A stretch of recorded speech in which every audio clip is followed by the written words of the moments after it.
bisa masuk angin, bisa sakit kulit, ya. Tetap jaga kesehatan ya. Baik, hari ini kita akan kembali belajar.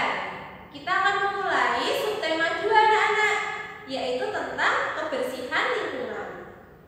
Anak-anak, ada semboyan yang mengatakan bahwa kebersihan pangkal kesehatan. Maksudnya adalah bila kita hidup bersih atau kita menjaga kebersihan, maka tubuh kita juga akan sehat. Nah, jadi anak-anak tahu kan apa manfaat dari menjaga kebersihan? Ternyata kita perlu menjaga kebersihan agar tubuh kita sehat. Dan menjaga kebersihan itu juga sangat penting untuk kelestarian lingkungan kita. Karena jika lingkungan kita sampai tidak bersih, tidak terjaga kelestariannya, dapat menjadikan suatu bencana. Salah satunya adalah bencana banjir. Kemudian juga bisa terjadi tanah longsor, anak-anak. Nah, tentunya kalian tidak inginkan terjadi bencana itu. Anak-anak, mari kita saksikan video berikut ini ya. Video tentang banjir. Suatu hari di desa makmur, hiduplah masyarakat yang sejahtera dan makmur. Sawah-sawah yang hijau, ladang yang subur, mencukupi kebutuhan pangan mereka. Sapi-sapi yang gemuk menghasilkan susu dan daging terbaik untuk mereka. Hasil hutan pun tidak kurang untuk mereka. Pohon-pohon tumbuh rapat dan menjulang tinggi.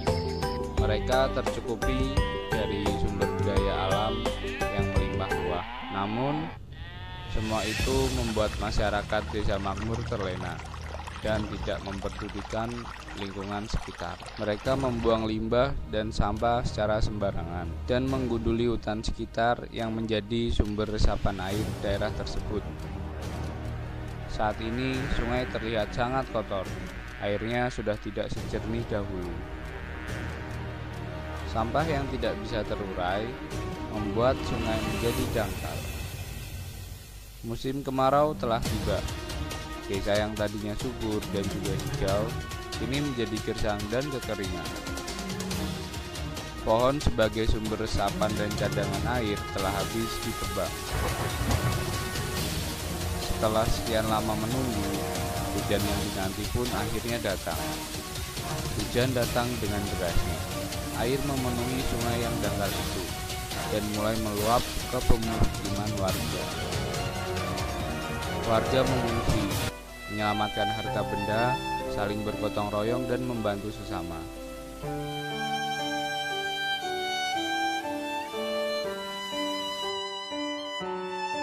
Dari atas bukit, warga melihat desa mereka dalam penyesalan.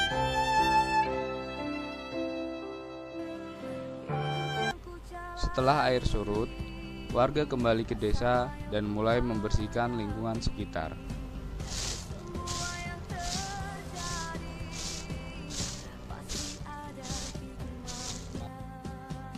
Seiring berjalannya waktu, musim hujan pun kembali datang.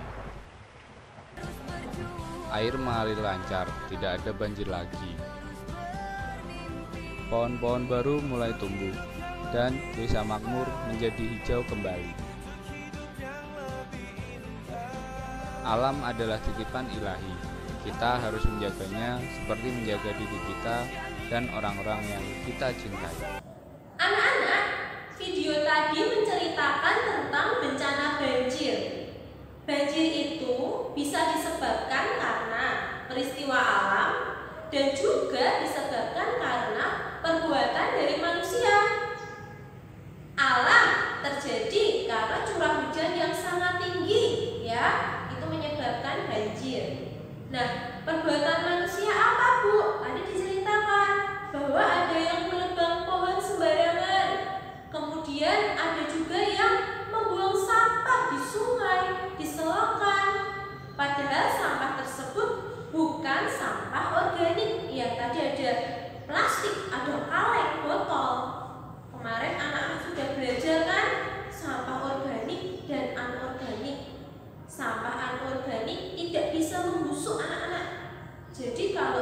buang di sungai, dia akan menumpuk di situ.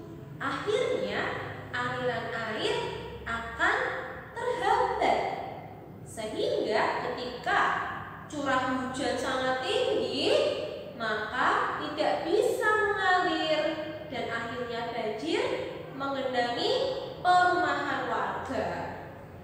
Nah, apa yang bisa kita lakukan? Kita bisa kok mencegah supaya banjir tidak terjadi terus-menerus. Salah satunya, anak-anak harus menjaga kebersihan. Tidak boleh membuang sampah sembarangan ya. Buang di tempat sampah, jangan diselongkan. Biasanya kan ada bapak tukang sampah yang mengambil sampah kan.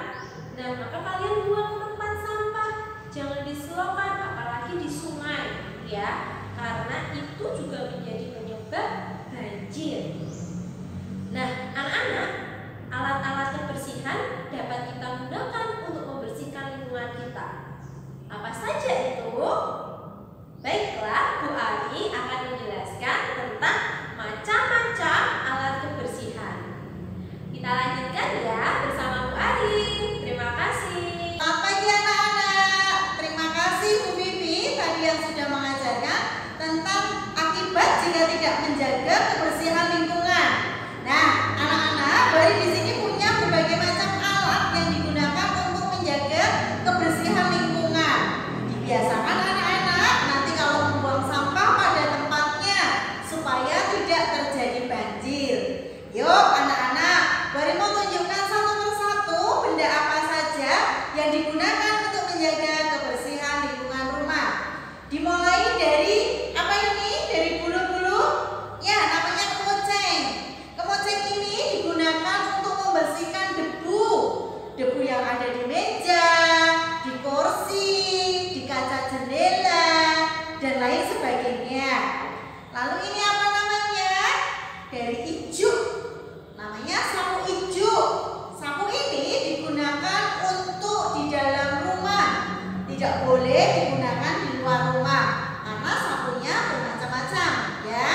Sapu ijuk ini digunakan untuk menyapu lantai yang ada di dalam rumah.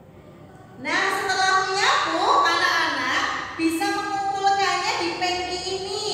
Jangan dipungut sampahnya ya, nanti kotorannya nempel pada kuku. Lalu anak-anak lupa tidak mencuci tangan, nanti masuk ke sini, anak-anak bisa sakit perut. Gunakan pengki ini untuk mengambil atau memungut sampahnya. Setelah itu sampahnya dibuang di tempat sampah. Loh, lantainya kok masih kotor? Lalu anak-anak ambil apa? Ambil pel.